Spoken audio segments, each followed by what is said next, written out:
Great and marvelous are thy works, Yahuwah Almighty.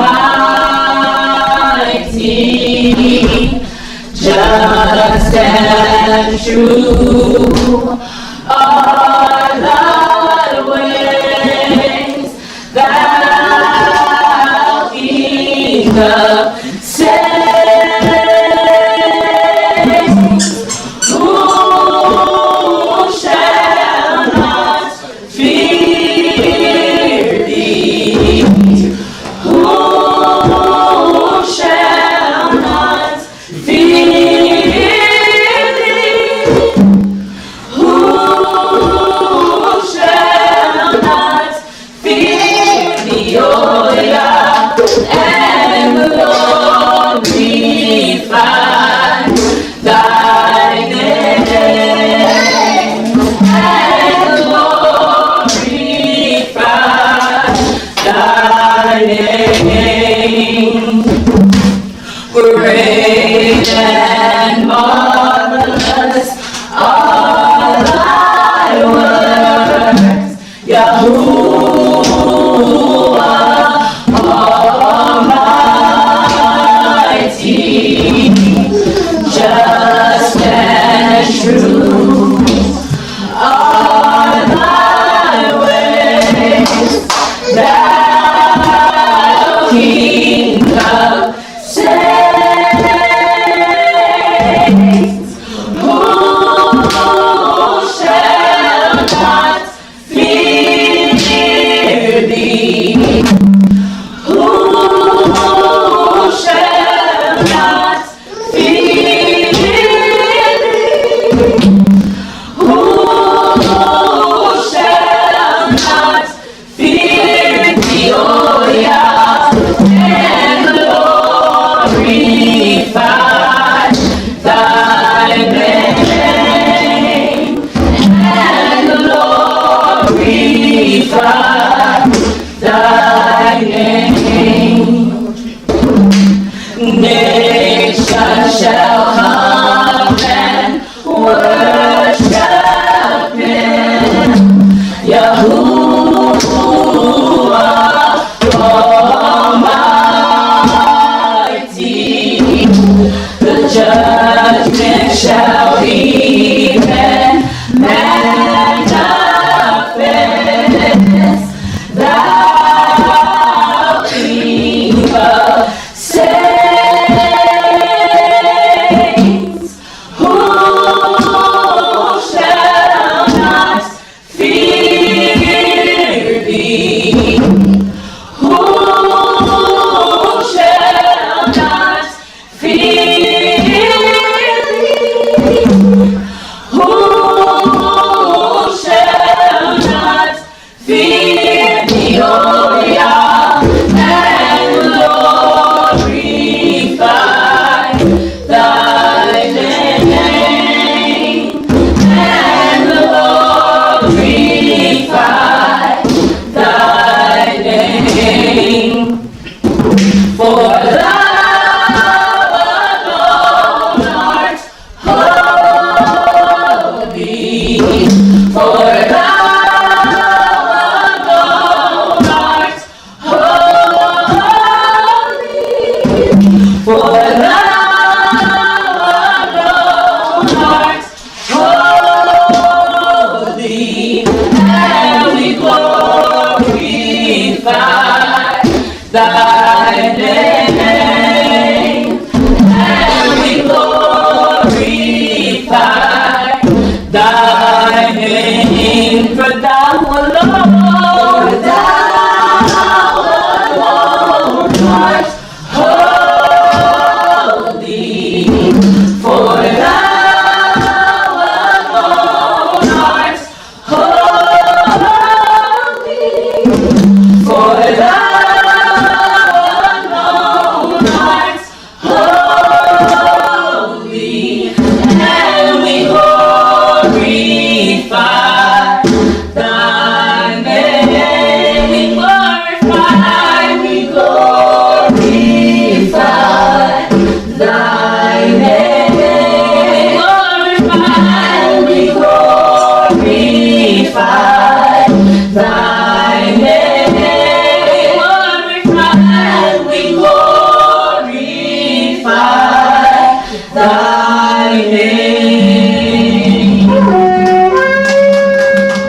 For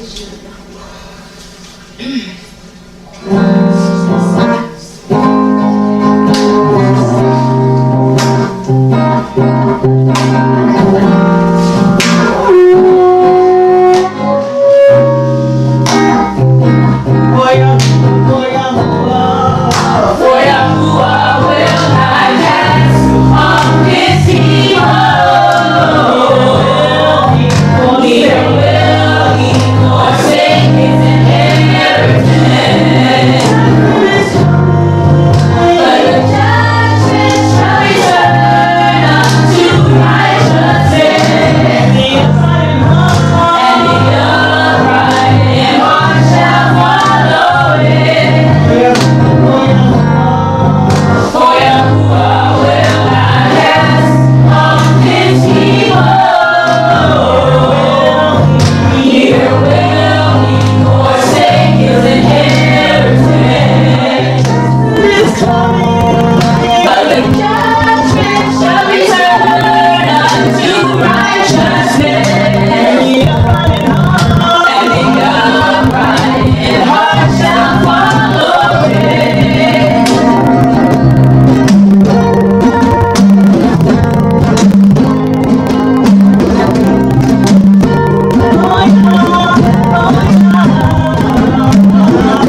Wait, it's some water.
some questions. It's going to be more of an interactive type deal, seeing we're doing stuff differently, as you see right now. I want to say Shabbat Aleichem to everyone. And those that are viewing on YouTube land, I pray that y'all had a good week.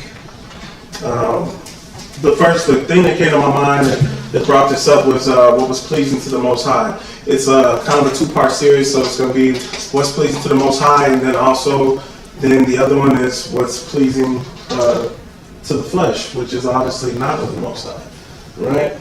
So we can be able to have those two and be able to look at it and then bring them together.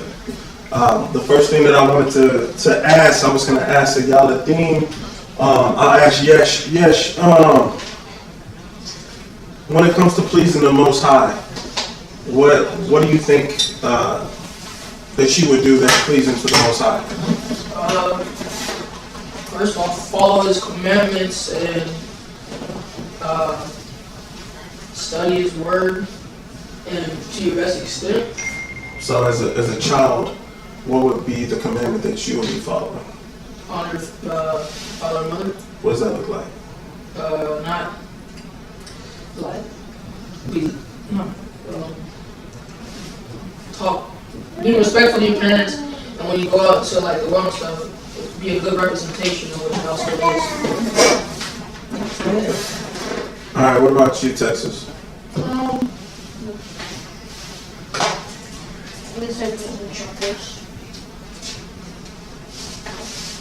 What I think is pleasing to the Most High is following His commandments and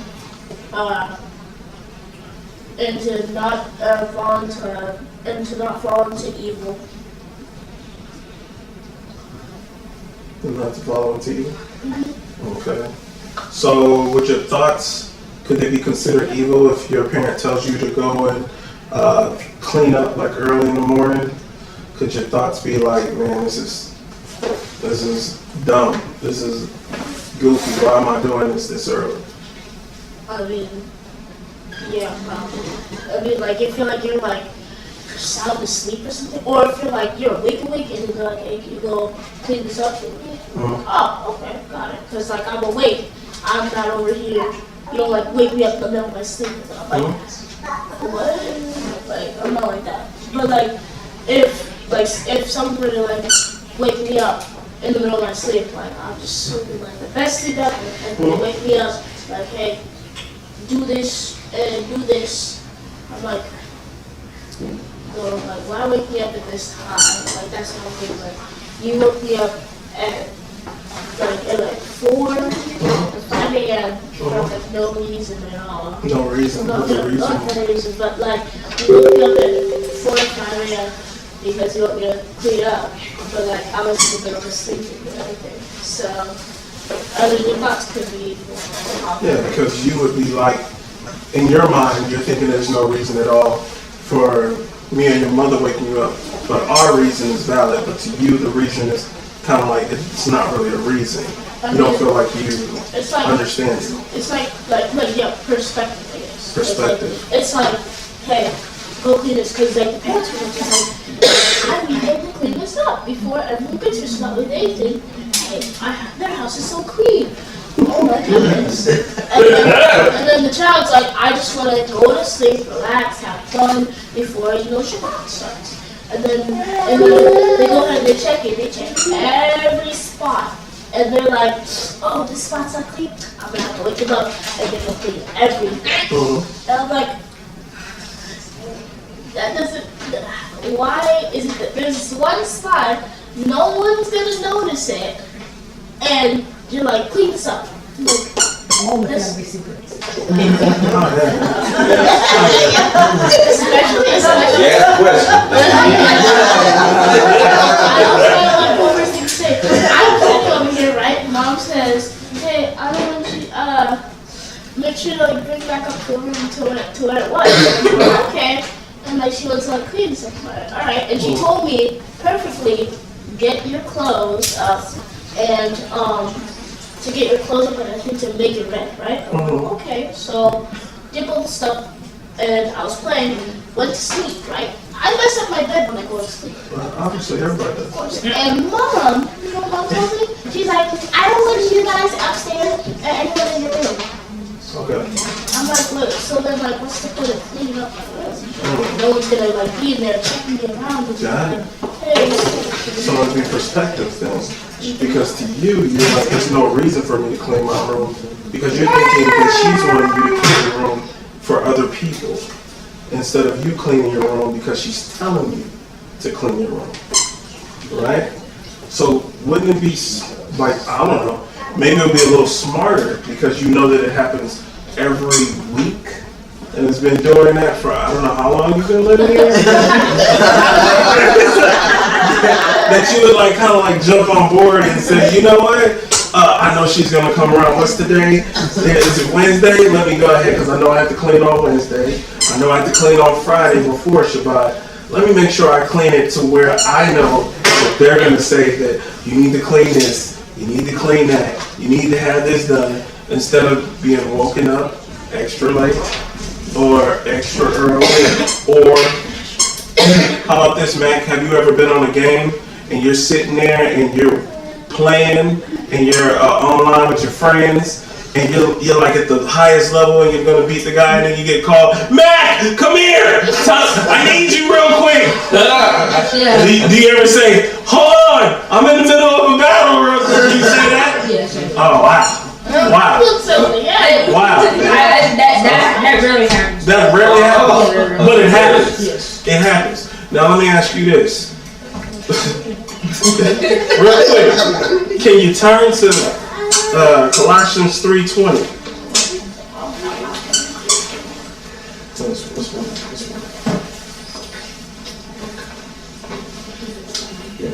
Say Colossians in my day. Two days. Gosh, that's what it's doing. That's what it is. 3, you said? 3:20. Whoever's got that, can somebody read it?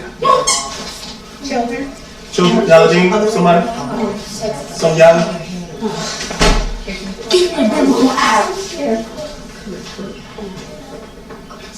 I'll read it. Go ahead. Don't read it too loud. Go ahead, read it. Colossians chapter 3 verse 20. Children, obey your parents in all things. No, does it say, hold on, Mom, real quick. I'm going to be right back. I got this game I'm playing. What does it say? Say it again. Children, obey your parents in all things. In some things. Yeah, since it's something. But it come from a confusion. In all things. All things. And then what else it say? For this is well pleasing unto the Lord. So this is pleasing to the Most High. You'll get it out of us in a while. Yeah. This is pleasing to the Most High. Not to men. Because most of us, when you have your friends, you want to make sure that you're pleasing unto them.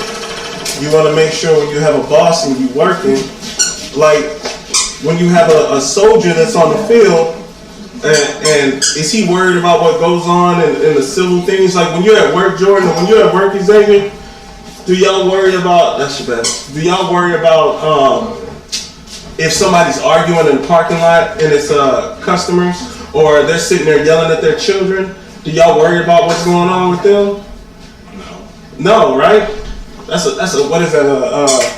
A civil matter, right? So you're not worried about that.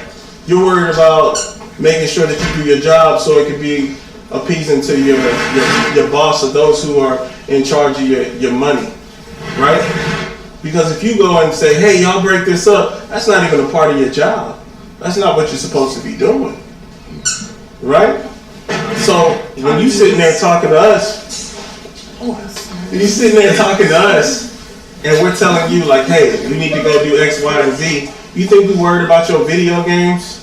You think we worried about who you online talking to and your friends that you made up and had? You think the Most High is worried about that when he wakes you up with a vision and then you like, it's too early. He's like, What you waking me up so early for this? He's like, man, I got you, bro. Don't worry, I'll wait. I can wait. Did any of the prophets say that when they came in on him? And he was like, hey, it's too, hey, look, hit me up when I get up at around 7. You know, normally I'll wake up around this time. Nah. Because we're children. Just as much as you are children, we're children. Right? And when our Father asks us to do something, we sit there and we get a little upset, right? Because we're like, man, you know, I really don't want to do this. Or sometimes we know that you have to have a cheerful heart. You got to be like, hey, man, look, I'm not doing it for them. I'm doing it for the Most High-Yah. Do you think things would change differently then if your mom is playing the game, you're enjoying it, and you on your VR, and she calls you right in the middle of a match? Oh, that happened. That Right. happened yesterday. But she calls you, and you got to get up and go. As much as you want to sit there and play, because you about to get $1 million if you win that round, right? Well, not really. I was No? shooting out some No. updates. You about to get a T-shirt or something, right? Yeah. No, you ain't about to get nothing. You don't win nothing. You don't. But what, like a notch on your belt? Oh, that's it. That's it. You don't win nothing. You don't take home nothing. There's not a box that's coming in the mail next week on you winning that round. None of that stuff. The most that's gonna happen is the consequences of what? You getting yelled at? You getting your video game taken away from you? Then who's gonna be upset? You are. So imagine us as children of the Most High, older, who have our children, and y'all are looking at us, and we don't obey what the Most High tells us to do. And we're so busy trying to please men and not trying to please Yah. He's going to sit there and guess it's going to be consequences on us. That's going to fall on you guys. If I don't do what I'm supposed to do, the Most High will take away everything that I feel is good, like, you know, AC, right? A car, you know, a house. Electricity. Definitely electricity. Or he'll just blow that thing up. Like, people just we don't realize how much we watch on TV where people play with the Most High, and it'll be like they'll say something, and then it'll be like boom, like a lightning strike or something will happen. They're like, just kidding. Like, they do stuff like that in movies.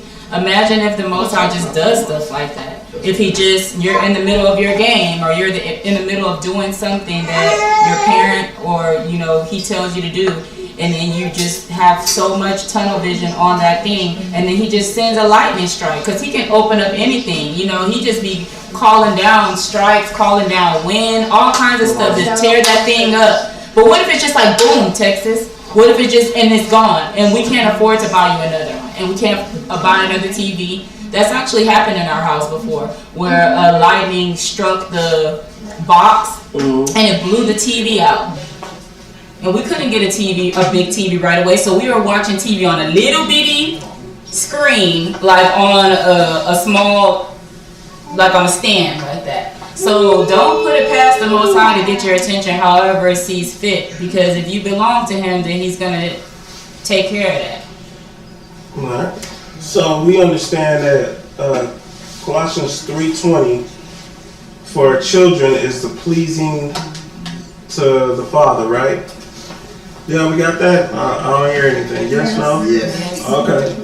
All right, so then somebody give me Romans 8:8.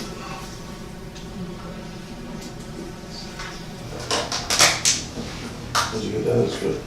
Yeah, I did want to go ahead. Yeah, go ahead. So, it was pulled out that, hey, look, what was that verse that the Most High ain't being played with? It was saying, right? Yeah. It's Galatians 6:7. Pretty sure I heard this a bunch.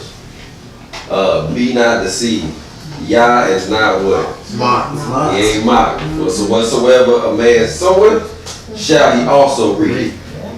So whatever you put out there, it's always like when you have all these influencers that are sitting around and they're joking around with God, and they're saying, I'm a God. Inside mine, I pray to myself. And then when something goes wrong, the first thing they holler out, oh, Jesus, God help me! Yeah. All the time. That's all you hear. I had a cousin, his dog got ran over. The first thing he said he did, and he says, I don't believe in God. God is fake. God is you. You are God. You are God. His dog got ran over. He said, hey, I started praying right then and there. Oh. Who you praying to? You know what I'm saying? To yourself? You sitting there, hey, what you gonna resurrect that dog back yourself? Right. The pet cemetery thing jump out? You know you ain't gonna get that dog back. Nobody want that. That didn't end well. Ain't nothing about to happen. But these are people that are being pleasers of men, and they're pleasing to their own flesh. That's what they're doing. Alright? So Romans 8:8 real quick. So then, they that are in the flesh cannot please Elohim. So if you're not working in the Ruach of the Most High, then you're working in your flesh. You're working in your own flesh. You're working in your own ordinance. You're operating on your own mind. And that's that's weird. You know what I'm saying? The Most High says that. It says that, I got a script, and we'll get there with the pleasing of the flesh, but it says, if you go to 9 real quick for me, on that one, on that one. But ye are not in the flesh, but in the Ruach. If so be that the Ruach Elohim dwell in you. Now if any man have not the Ruach Mashiach, he is not here. So where is he? He's dead. That's a man walking, and that's a dead man walking, as they say, right? You sitting there and you pleasing to your own flesh, you're not pleasing to the Most High. These are people that saying like, I did that, I got that. I'm the one who did that. You got, what is the recent thing that just came out? Kanye, he's talking about how we the children of the Most High, right? But a lot of his stuff is off. Where he says, yeah, I got girlfriends. When you with me, you my girlfriend for life. I pay for everything you have. And you can be my girlfriend tonight. So you girlfriend. And you telling all these young dudes, yeah, well, that's what you're supposed to do. You're supposed to go out here and get these young girls. You're supposed to be out here and pay for that stuff. And then you keep them to your side, and they're your side chicks. Yeah. But then you have him still walking in the ordinance of his flesh every time. But he's giving what? He's like, hey, you need to drink this drink. If you're going to drink do say. If you're going to go out, make sure you go out like this. This is how you need to do. And do say is owned by who? Jay-Z. Yeah, they have all those satanic things. Like, people are just so. Oh, yeah. Like, he has all that upside down crosses and this Yeezy stuff. It's so much blasphemous stuff that this man has said. So, for people to get excited about him, he hasn't said nothing about keep the law, statutes, and commandments. He hasn't said nothing. It's just, we just so excited for somebody. He did say because we went and disobeyed the Most High, but he didn't say how. But he didn't say to turn back. He didn't say turn back, and that's the one thing. And then also with that, now you have people like, oh, well, he's waking up, he's knowing. This is what he knows. And it's the same thing with Nipsey. Nipsey's the same thing. Remember, he died at 33. They were trying to do the numerology with him. He was the second coming of Christ type deal. Like, what's going on? This is crazy. Yeah. I think this is more or less Kanye and people like him. It's just like, hey, if you ain't paying attention, because I know you're paying attention to Kanye. No, yeah, right. Like, look, you really investigate your heritage. This like that's what you was doing. He's like, hey, you might want to investigate who you are. Especially those of you who have political ties to slavery in America. And he's just being a snare for those who are walking. Yeah. You know, of course he's speaking against those on the platform that own all of the media, that own all the music, that everything is being pushed into our children get brainwashed, right? But he's just as much as a part of that as anyone else. That he's walking with. He never did once say, hey, you know, I apologize. I'm wrong for even pushing this thing. Yeah. Right. You don't hear him say that. He married a literal witch, like the Kardashians brag about being witches. They're not, you know, the B-I-T-C-H stuff, but like they're literal practicing, got crystals, stuff like that. Casting spells. Yeah, all that. Kinds They're experts in sex magic. That's why they rotate dudes every few years. And don't forget, he was just on stage with Marilyn Manson, who literally is a satanic priest, is what he calls himself. So you have to denounce all of those things. Like, one thing that people were trying to say, like, well, Paul was a murderer, but Paul denounce that stuff. Yeah. In it. So while he was shedding the truth on who Mashiach was, he was also denouncing the things that he had done. So if we saw that in combination, it would be like, okay, yes, anybody can turn their lives, right? However, he's not saying that. No. He's not saying, and everything that I've been teaching y'all, like King was saying, is wrong. The upside down crosses, the things that I've been yoking myself to, the stuff I've been teaching y'all, the Kanye church, all of these things that he's been doing, satanic stuff, he's not saying. And the reason why I'm in the situation that I'm in right now, where they have me basically by the throat, is because I've been disobedient, because I blasphemed, because he's not saying any of that. So hopefully, prayerfully, in his mess, God can always turn something that's wicked around and use it. for our good. So, because I'm listening to y'all, some of the things that he's saying, I don't know, but they're all wicked. But he's saying it. We have to look at our people. Our people are in the world, and they're not trying to hear anything about the Most High, but they're putting all these people on a pedestal. So you have Ice Cube, you have all of these different people. Prayerfully, y'all can take out of this. So many people saying the same thing. Maybe I need to investigate. Right. So that's the only good thing that I can see about Maybe if not for him, but for the people. Right, exactly. He might have sold his, that's it. Blood, be God's blood. Like you sell your soul, that you can't double cross, so you can't get all these things and not lose nothing. So He might be talking noise about the Ish people, but he's still alive. If he didn't say anything that would wake the rest of us up, like 3/4, unfortunately, or maybe more, might not make it or will not make it. But if he was saying anything that would really affect that, that's what would get him killed. yes.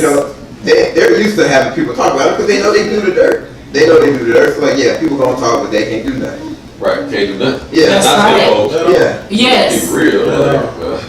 Make it change. But the moment you really try to wake Israel up, that's when they put you on ice. And he's not trying to do You know that. what? So to stay, I mean, we was rolling right now. I didn't know if this was just staying in the theme of what Boris is bringing out. I was just gonna, well, not me, actually, Lady had given me the scripture dealing with Sirach 3. And she did 1 through 3, but man, I'm thinking, we'll try to grab about probably 6, but really the whole chapter, I guess, deals with the theme of what we're talking about, and it's not in his notes. So And it's Sirach what? Sirach 3. Go ahead and read it real quick. It says, "Hear me, your father, O children." Sirach 3, verse 1. I'll start at 1. Hear me, your father, O children, and do thereafter, that ye may be safe. Do thereafter so you will be safe. For Yahuwah has given the father honor over the children, and has confirmed the authority of the mother over the sons. Whoso honors his father makes an atonement for his sins. And he that honors his mother is as one that lays up treasure. Whoso honors his father shall have joy over his own children, And when he makes his prayer, he shall be heard. That's why I had to go ahead and go down to 6. That one is a big one for me. Because we talk about how, prayers can be heard, can be hindered if you ain't treat your wife right. Vice versa, obviously. If you ain't dealing with the law, your prayers can be hindered. Y'all know that proverb. But here you talking about the Yaladim, or just, the children of their parents. You want your prayers to be heard, you better honor them. All right, 6 is, he that honors his father shall have a long life. Hallelujah. And he that is obedient unto Yahuwah shall be a comfort to his mother.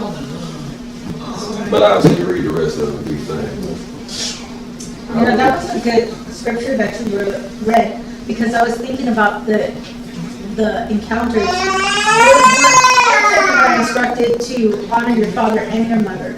In other cultures, the sons are over the mother. If you go into the Arabic cultures, the sons have authority over the mothers and their sisters.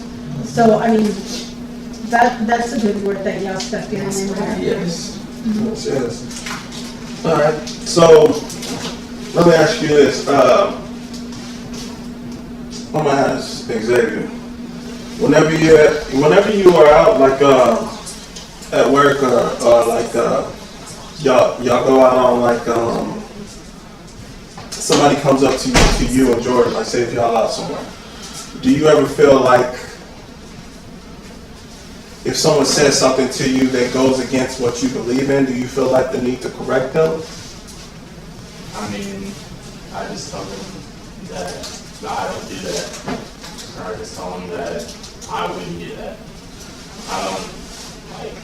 Go into depth about it? I mean, unless they want to, because there's a difference between somebody that's just gonna, explain on what they like to do versus somebody that's actually looking for an opinion or looking for help. If somebody's just trying to, tell you what they're into, I mean, you could just tell them like, hey, I don't really rock with that, and that's that. You can keep it pretty cordial, and if they're curious on why you don't do that, which most people are, you can just explain to them that it's just not a part of what you believe in, and they kind of just leave it at that. So what do you do? Remember how when we was at the barbershop, there was always something that was going on, and they'll try to tell me like, oh, well, you can do this, or oh, you can do that, and I always have to make sure that I correct them according to scripts. So when someone comes to you and they're trying to tell you against what you believe in, do you correct them with script, or you just correct them and say, well, I don't believe in that. That's not something that I would do. And they don't ask why, but they're telling you that your book that you're reading is wrong. Because you have a lot of brothers and some sisters that definitely will try to come to you and tell you what you're reading and what you're following is just something that is like a stoic kind of thing that comes from Socrates. So you'll have something like that. Or they'll try to correct you with the book that you're reading and telling you that you're reading it wrong.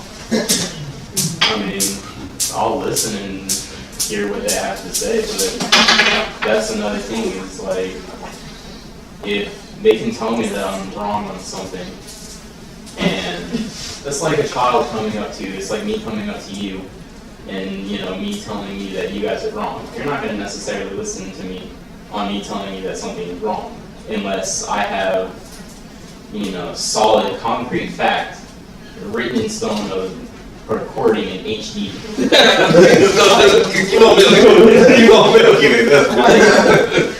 Like that's kind of how most people are. Like, you're not necessarily going to pay much attention to it if they really don't know what they're talking about. Now you can explain to them,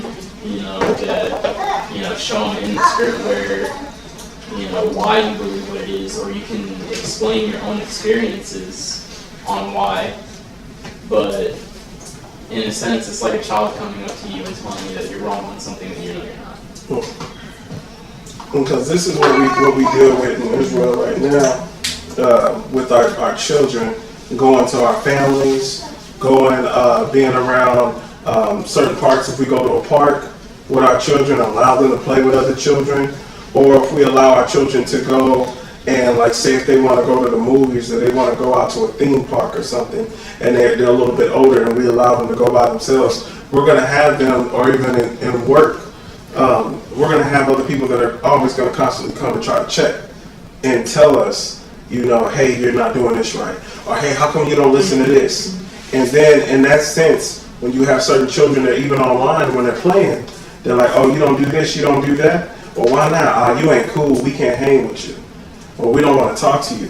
Then they try to supplement what they're not doing with them, and then they're like, well, I kind of do that. That's something. Well, I do something similar to that. I mean, I have fun too. I don't celebrate Halloween, but I eat a lot of candy.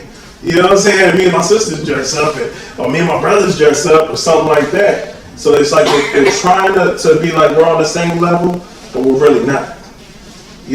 Whenever they think about us and our feast day, they're like, y'all must be bored. What do y'all do all day? Y'all sit around and just do the dreidel and talk to each other and have a little yarmulke on your head. Like, what do y'all do? That's what I get. You be sitting there and be singing stuff and spitting on each other. That's all you get. Like, no, that's not it. But you're so close-minded that they don't even know. But the world that they have right now, you have those cliques of cool kids, like when you was in school, right? You had people that were the jocks. You had people that were the smart children. Then you had, of course, the people that were the internationals that just hung around each other, like, the Germans, anyways. I was just saying, you would have them to where they wouldn't really kick it with everybody, but they always had something where they were pointing out what you were doing wrong. So then I want to go to 1 Thessalonians chapter 2, verse 4.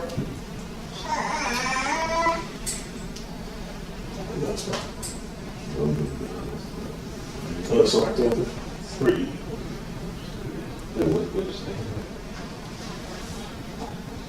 Top. Left. Gotcha. 1 Thessalonians 3 and 1. Yeah. 2 and 4, I'm sorry. Not 3 and 4.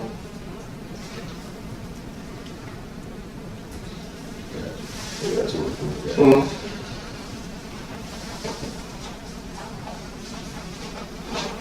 Yeah. But if we were allowed Elohim to be put in trust with the Torah, even so we speak, not as pleasing men, but Elohim, which tries our hearts. Alright. And go to 5 for me real quick.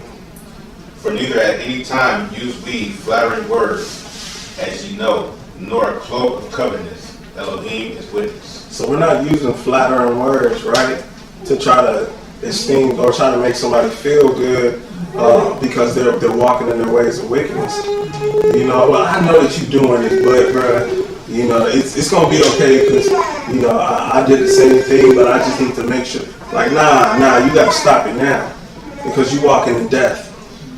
Because if you continue walking in this, you're gonna die tomorrow, and I'm gonna be held accountable. Blood is gonna be on my hands because I didn't tell you to stop now. I'm not trying to say that it's cool, because somebody will constantly come to you. That's when you had those people come to you. You used to do this. You remember you used to be like that? Nah, I'm gonna be like Texas.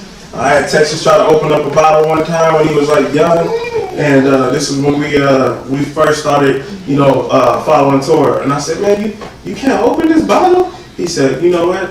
I don't remember what I used to do when I was a heathen. I said, man, shut up. I think it was like 5. It was like 5. Yeah. You see it said cloak, right? So yeah. What do we use the cloak? Cloak is magicians. Yeah. They cover up and pretend like you can hide behind the cloak. It's a rabbit inside there. Yeah. Yeah, I really don't do that, but you know what I'm saying? Yeah, It's kind of like the Hallelujah Fest with Halloween, like we talked about that, like where it's like you just try to, you try to blend in with people, but you have to draw a hard, solid line. One of the things that makes me think about when y'all are saying this is like, as a child, even though I didn't grow up in the truth, nobody couldn't tell me Jesus wasn't who he was. Like, I'll just be, flat out. I don't care if in school I could be doing the wickedest stuff. If a church song comes on or somebody says a certain thing, I'll be like, no. Like, I'm just not going to bend that way. So there has to be like a hard line that's drawn between, yes, you might... and then I learned that certain things were lukewarm, but at the time I didn't really fully have an understanding of that stuff. But when I look back at it now, that's kind of like that hard line that you have to draw to where it's like, I'm not going to do that. I'm not going to blaspheme. I'm not going to cross that line with you. I might go back and forth with you and kind of like find out what it is that you believe and try to understand why you believe what you believe. However, the line is already drawn for me.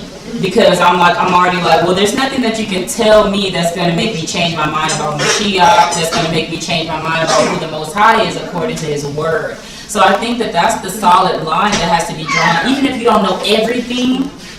Because like Xavier was saying, maybe you come to a parent and you say something, and if it's not written in stone, all this stuff, right?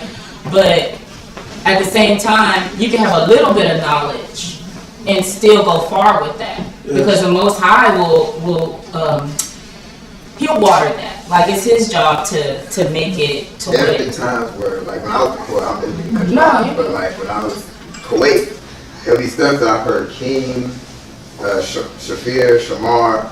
I'm like, I heard that once, and then it came out of my mouth. I'm like, oh, okay. and I go to the book and then show them, and then, whatever. That's just something that's just gonna come out. That's the word. All of them out the babes. So I'm gonna go to First Thessalonians, but I'm gonna go to chapter 4. So I'm gonna go to 4 on this one. All right, I'm gonna start at 11.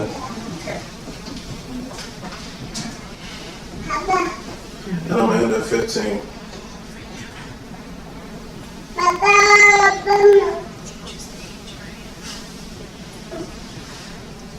Alright. And that ye study to be quiet. Not to be loud and boisterous, right? But study to be quiet. That says a lot. Because you got people that study for what? For confrontation.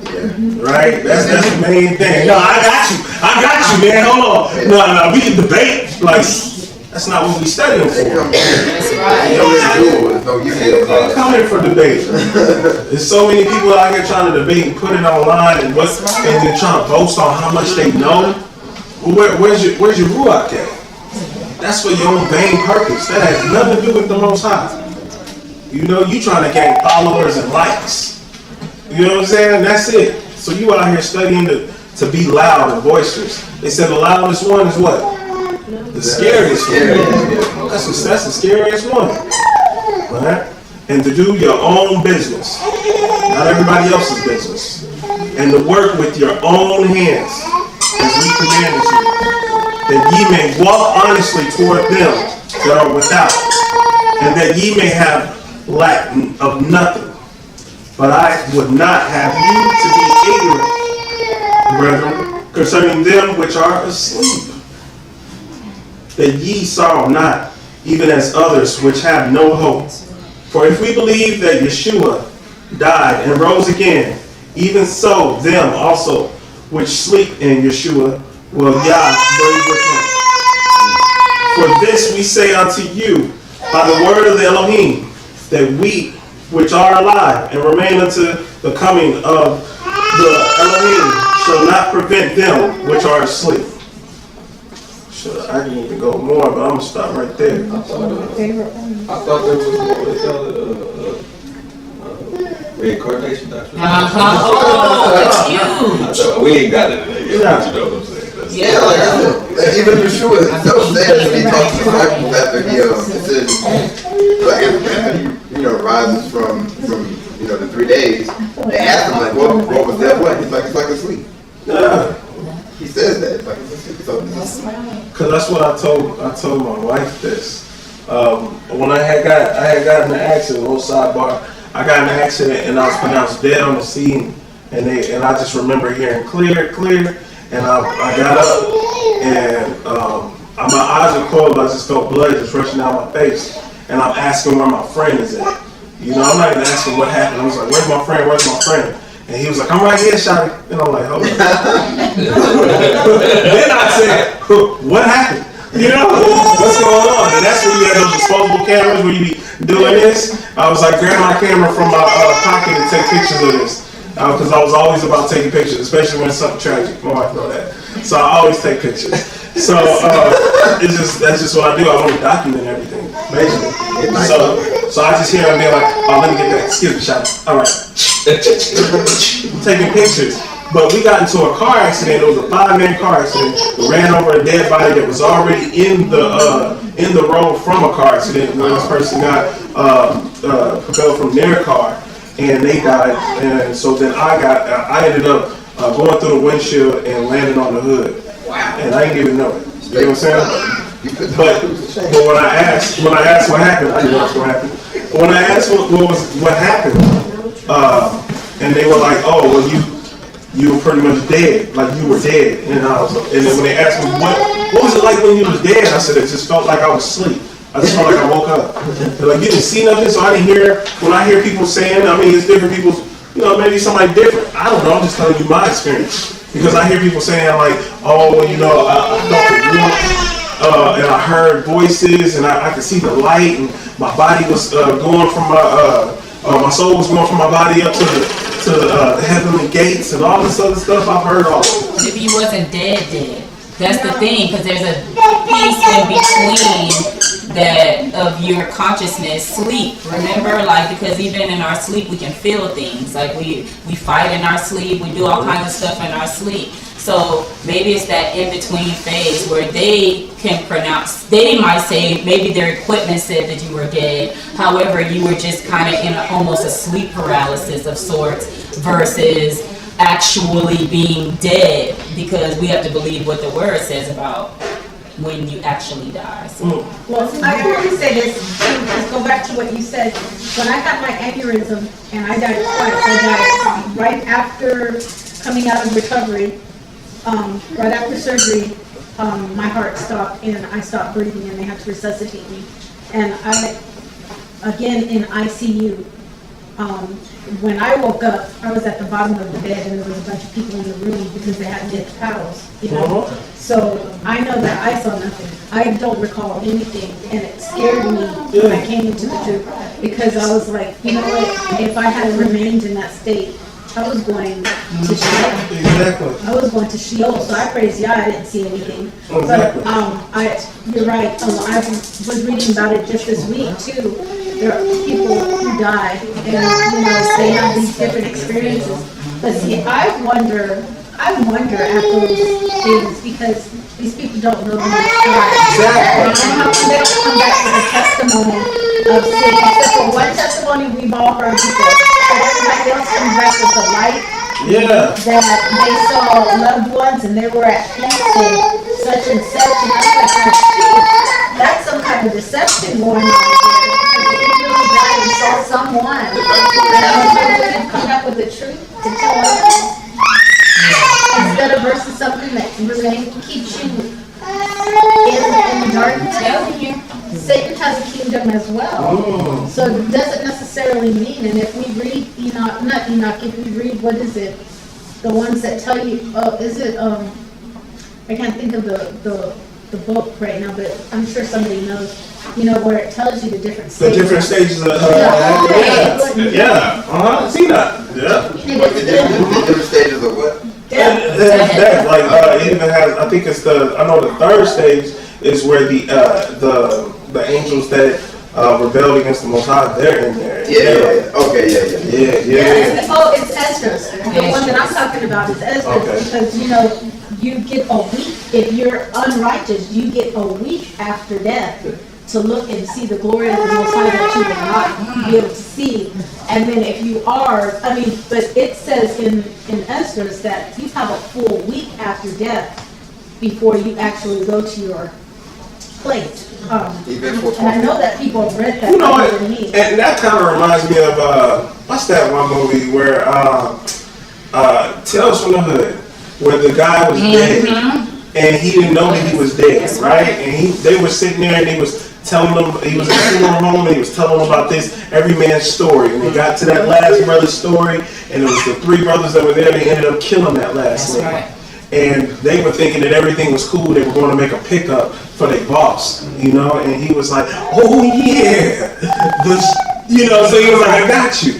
He was like, so when he opened up that coffin, he opened up all three coffins and it was all of their bodies. That's right. And then he was like, "Oh yeah, you think you at home? You think this is regular?" He was like, "No, welcome to hell." Yeah. And he was like, he had his tongue, a serpent tongue come out of his mouth, you know, getting bigger, and then everything started burning and fire around them. And then they were dead, you know. So I believe there's something in the lines of that where they tell you in these movies where people are walking and they're dead. What is it? The Sixth Sense with Bruce Willis, right? Like he didn't even know he was dead, but the little boy knew that he was dead. So even when you die a certain way, you know, who knows like what that life has next if you ain't living your life right. But if you got a whole week, that's what it says. I mean, I've read it. I haven't read it once. I've read it several times. Oh yeah. Or even what is that movie with Bill Cosby, Ghost Dad? Oh yeah. Right? He had a week before he died, before he was going to get sent off, and he had to make sure that he found his body within 7 days. And if he didn't find his body, then he was going to be a ghost. He was going to be a walking soul, and it was either he was going to go to hell or he was going to go to heaven. It was either going to be one of those two. And I'll find it and put it in the chat, because I mean, I haven't read it just once. I read it several times, this one. Alright, so the next one I'm going to go to, that's good stuff right there. The next one I'm going to go to is, Mashiach, and what he was saying. And it's about pleasing to the Most High. We'll go to John, or Yahuchanan 5, and 30 and 31. I need somebody to grab that for me, please. Okay. So, John 5, or Yahuchanan 5, verse 30 and 31. Mm-hmm. I can of my own self do nothing. As I hear, I judge, and my judgment is just, because I seek not my own will, but the will of the Father which has sent me. If I bear witness of myself, my witness is not true. How does that hits a little deep right there? Because he's not sitting there doing this out of vain reasons. He even said, I'm not doing the will of my own. Like, I'm not walking in my own righteousness. I'm trying to walk in the righteousness of God. And if I do my own stuff, like, hey, I'm good. You know, ain't nothing wrong with me.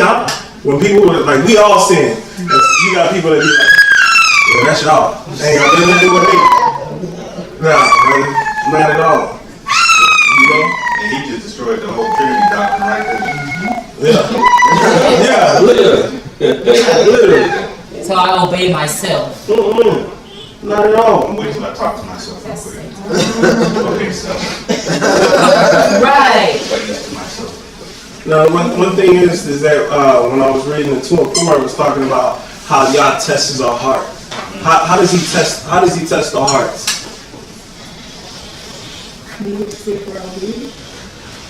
Okay. Because it says, who knows the heart? For the heart is wicked, right? So he's testing the heart. He knew that David had a heart for him, even though he done some stuff, right? A lot of times. But he knew he had a heart for him. So, in a sense, how does he test the hearts of those out here that are trying to walk righteously?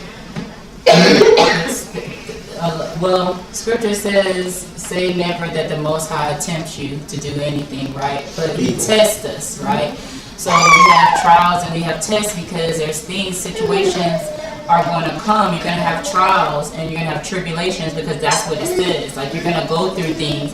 And what I noticed that the Most High does is he uses those opportunities to see if you're going to curse him or if you're still going to say, you know, may the Most High's will be done, or if you're still going to say that's still my Elohim, like I'm still going to worship him.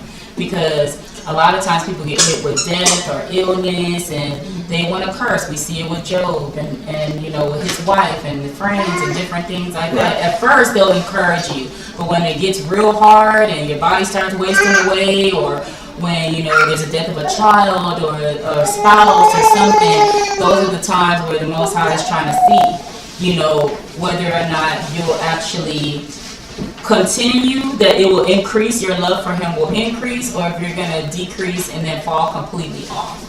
Like, that's what I think he uses. He uses those things. He just puts those little small things in front of us. The sin that easily besets you, or the thing that easily will trip you up. Like, he allows you to face those things. And he brings it to you, he tries you. Basically, that's what he did to Abraham. In Bereshit 22, the first thing it says is, it says, and it came to pass after these things that Elohim did try Abraham, and said unto him, Abraham, and he said, behold, here I am. And of course, you know the story because he took his son, right? And he could have been like, man, like Texas said, why you waking me up early in the morning for this? You want me to kill who? Right. Like, nah, this has to be Hasatan. But he knew that it was his father telling him to do something. And the son went. Yeah. That's another thing. The child, and he wasn't a child even, like a baby per se. He was old enough to be old enough to buck the system. I can go ahead and leave. I have to. You can get a goat. Yeah, you He can. says he was 32. Right, Yeah. he was older. Yeah, he was old. And he was still obedient to his father. Still. Did he question afterwards, right? Like, well, where's the goat? He didn't say, hey man, why you doing this? You know what I'm saying? What you doing with that knife? You know what I'm saying? Anybody else, you know, I can't even get my child to go and warm up the car without him questioning, well, where we going? What for? You know what I'm saying? Just go do this. I was like, man, where your ruach at? But it's true. You know what I'm saying? It's too many now where it's, I mean, of course, the time has changed. We was talking about this upstairs. I said it was a time where if I even said to my mom, you know, and she made food, and I know she went out and made food, and I go, I don't want to eat that. And you know how much heat I would have in my mouth? To be in the back of your head like Daffy Duck. For real. I'm shaking right now. You know what I'm talking about. Like the mama was Friday. He's shaking for no reason. If he said, well, like, I guess you ain't hungry. Yeah, that's you ain't hungry. That's it. Well, I don't want that. Well, eat your spit. Yeah. That's exactly what I said. Knuckle sandwich. You know, I would have told my mom, that's cool, I'm an Uber. I said, my mom would have punted my food when he got Thank you. She would have blocked the Uber. That's my food. Yeah, okay. That's your money, go get a new address. That's all that it is. That's it. Yeah. That's okay. Yeah. So we got 2 Corinthians. Okay. 2 Corinthians 13. It's at 5. It says, y'all there? Okay. It says, examine yourself, right? Yeah, so I'm not texting. Same thing. 2 Corinthians 13. Okay. Okay. Examine yourself or test yourself, right? Probably some of y'all, if y'all read another translation. Whether ye be in the belief. If y'all are in the Sefer, that's what it says, right? But I think KJV says faith. Whether ye be in the belief or faith, prove your own selves. Know ye not your own selves, how that Yahushua HaMashiach is in you, except ye be reprobates. And of course you can read on down, it's pretty interesting. 6 it says, but I trust that ye shall know that we are not reprobates. Verse 7, now I pray to Yahuwah that ye do no evil. Know that, not that we should appear approved, but that we should do that which is honest, though we be as reprobates. I mean, like, once again, I don't know how you walk around thinking you got it all together. We're just people that are trying our very best. It's going to say it in a second. Verse 8, for we do nothing against the truth, but for the truth. For we are glad when we are weak, and ye are strong. Y'all heard that before. And this also we wish, even your perfection. So even though we come from a place, we're trying to reach it. It goes back to what you just got saying about Abraham. For him, it was counted unto him as righteousness, right? That he was in the faith. Again, it's a test. You gonna give up your son? That's a real test. There's no such thing as me not having a heart for this. This is my son. Right. You feel me? There's no way around this. Like, of course your heart is into this if you're about to give up your son. And even in like you pull it out one day, it says begotten. I think something like that, right? That's what it's saying. You know what? I think the Most High tests us in a few things. Because I think maybe he tests us in our hearts towards him and our hearts towards people. Yeah, because I told some of y'all the story. I think I told y'all the story when I was in El Paso. My uncle was dying. And this is my uncle, my mother's brother. So I'm the niece. And so he's in the hospital cussing up a storm and stuff. He is, and he's very vulgar, but it was fun. He was talking about, he needs to be white. That's what he's saying. And nobody's there. He needs to be cleaned up because he thinks he's used vacuum on himself. And I'm like, well, that's my uncle. And he's cussing and he's yelling. And I'm like, I'll do it for you. And he's like, what? Are you serious? I said, yeah, I'll take care of it. And I was prepared to go up there. My heart was set on it. I was getting ready to clean my own blood, and the nurse walked in. Woo, right at that moment when I got ready to do it. And when she walked in, she goes, it's okay, ma'am, we'll do it. I was like, wow, because I would have done it. And that's exactly what thought that came into my mind that day at that time. And I felt like I Most High feel like- Man. I felt like I had to test And it is exactly where your heart is at. I want to stay on the faith, and I also want to stay on the heart. So I'm gonna jump with since we was on the faith part, because we had brought that up. I want to go to Hebrews 11:6. Nah, this is about to get tested out. Yeah, that's true, but you stay with the faith part. But I'm gonna start at 1. Hebrews just started 11, chapter 11, verse 1, and then go down. We're gonna go down to 6. I read it. I get Lisa to read.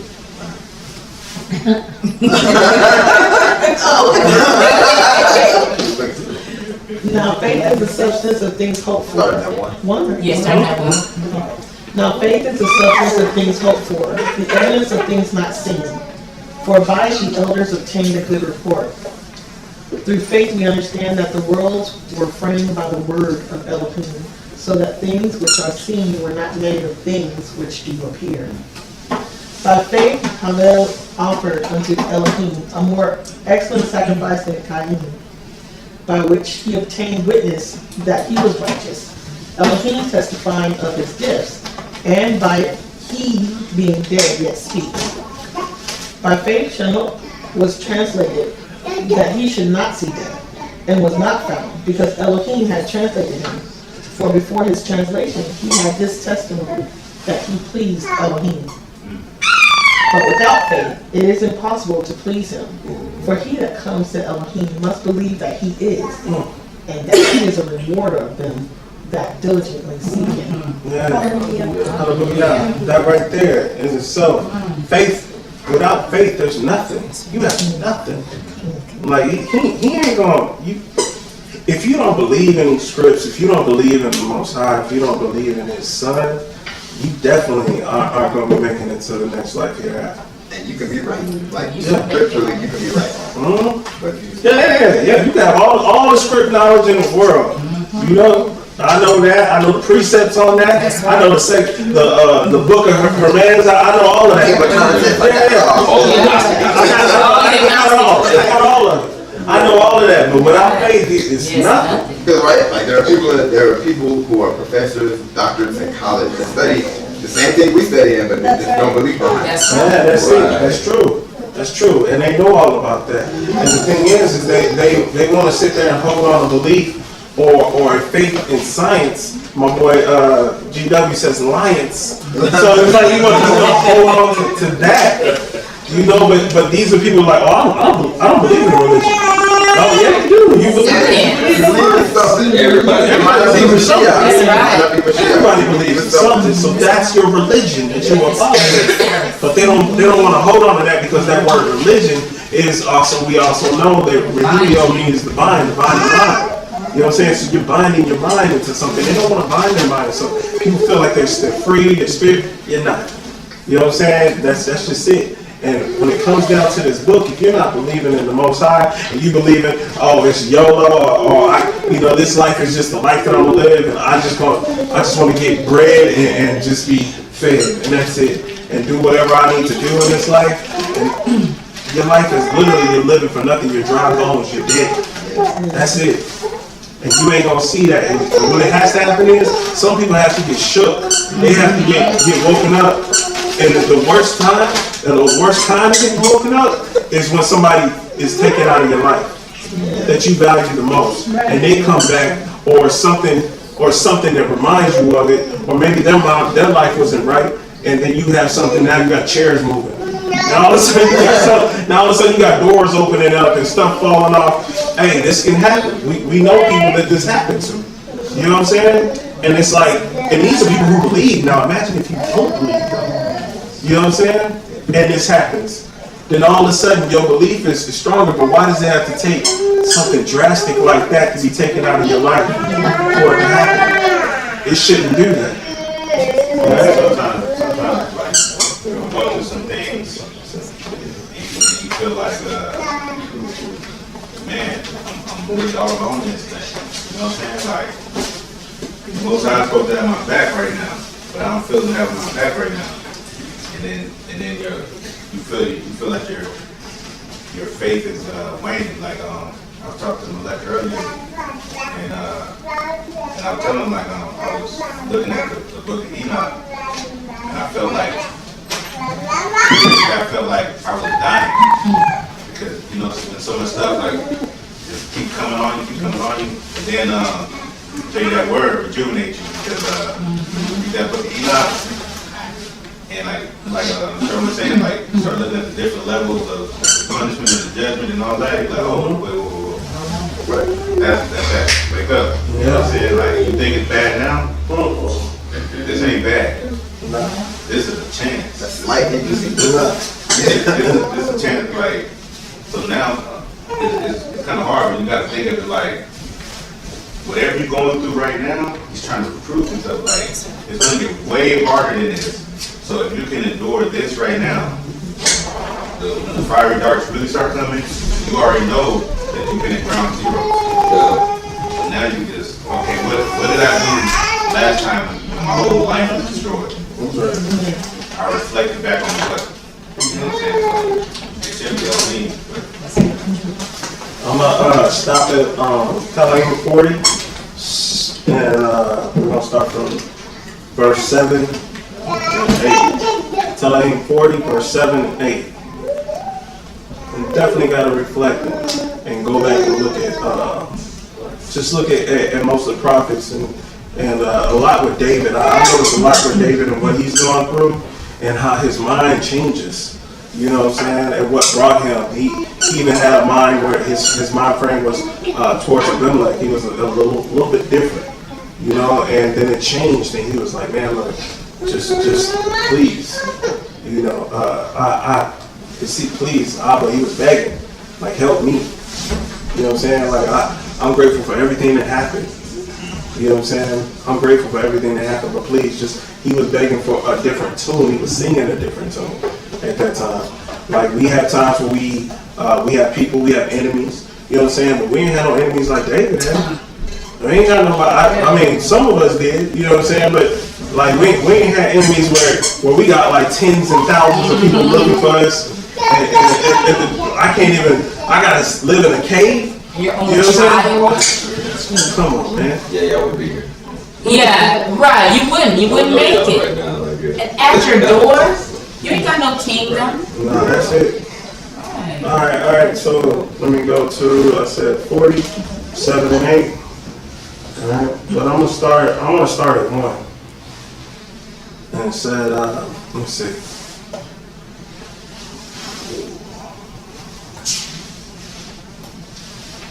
Hey, Xavier, can you read that for me? Tehilliym 40. Start at 1 and then end at 8 for me.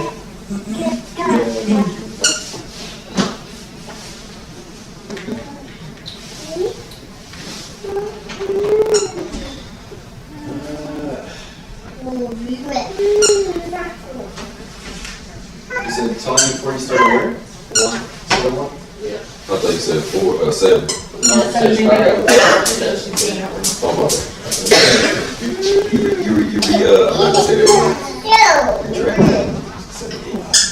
everybody there? Yep.